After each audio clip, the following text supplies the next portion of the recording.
I made this joke, and I don't know if it'll land, but she may be the astronaut, but I'm over the moon right now.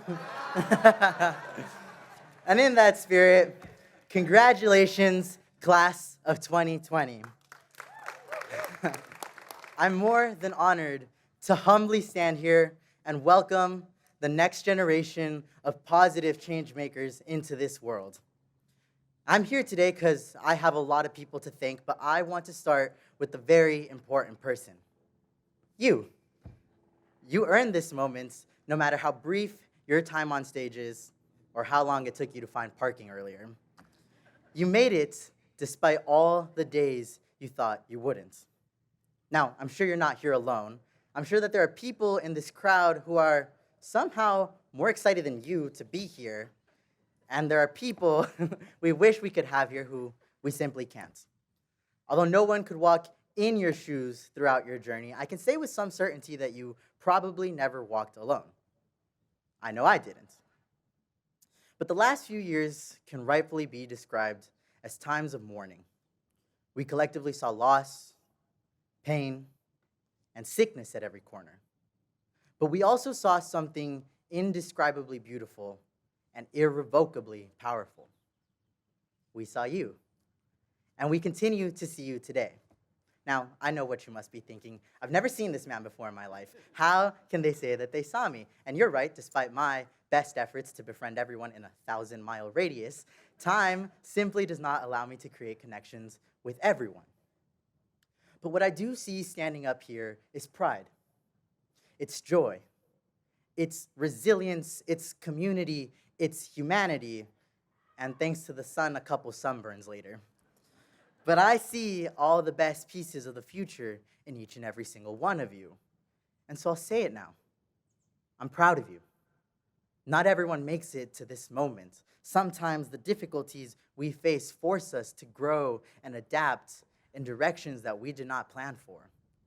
As a collective, for example, we've grown and adapted in ways that are usually put to paper and then filmed into multi-million-dollar apocalypse movies, and yet you're still here, graduating, celebrating, living.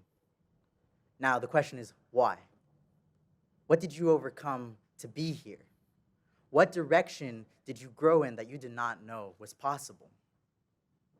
My growth started long before I realized I was growing, but we can start with a 15-year-old girl named Carmen, who, despite all the fear in the world, had the strength to live in their most authentic truth, and is now the young man you see standing here today.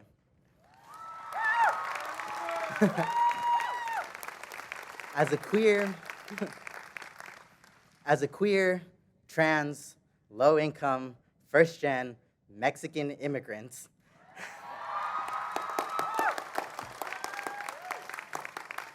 transitioning medically and being loved unconditionally was something Carmen at 15 could have never fathomed. But I, Lucas, at 22, am here because of her resilience and her love. I'm up here today because I have to thank her for giving us the courage to never lose ourselves, and I'm beyond proud of us, and I know she would be too. But I'm also up here because I have to thank the single scariest person I know, my mother. Back there. The person who taught both Carmen and Lucas the importance of the following question: miedo a qué? Or roughly in English, fear of what?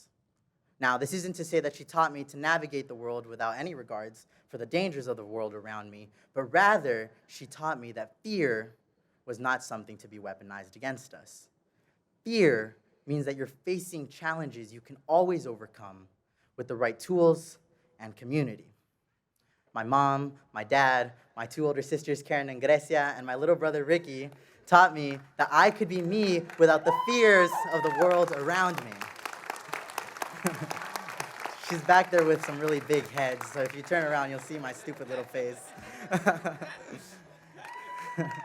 They taught me that I could be me without the fears of the world around me, that while others might not understand the complexities of who I am or where I come from, their fears are not mine. Nothing can harm you without your consent. My family taught me more than anything that I deserve to be celebrated for the things that I was proud of and the things I thought no one saw. So, to those who struggled and celebrated with me, my friends and colleagues at Summer Bridge, Thurgood Marshall Student Council, Res Life, the Raza, LGBT, Black and Cross-Cultural Resource Centers, my fellow commuters, my 2 trans Tritons back home, my girlfriend, and a personal thank you to Dean Amber. It takes a village.